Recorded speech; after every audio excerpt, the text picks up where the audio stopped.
The shaitan made a promise to Allah subhanahu wa ta'ala that till the day of judgment I will keep taking your people away from your path. And how he does that is by making them think that they do not have to follow the laws of Allah subhanahu wa ta'ala.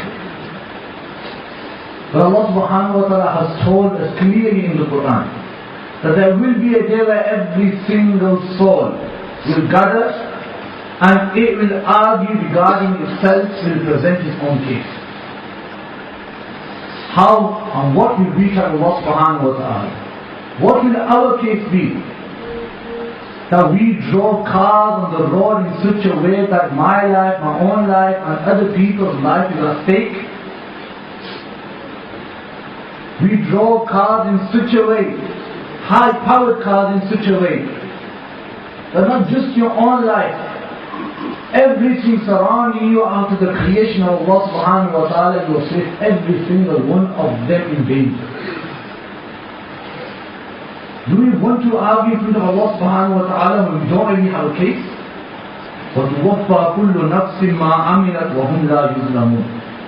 And that day, every single person, when he brings his case to Allah subhanahu wa ta'ala, Allah subhanahu wa ta'ala will not do a single bit of injustice.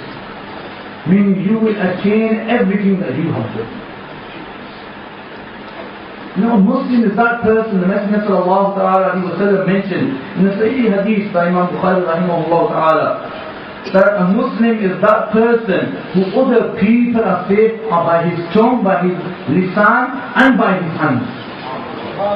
Meaning he should not harm people by his tongue and he should not harm people by his actions. Allah subhanahu wa ta'ala has given you actions. Allah subhanahu wa ta'ala has given us breath. Allah subhanahu wa ta'ala, all praises to Him that our brothers are driving high-powered cars, expensive cars.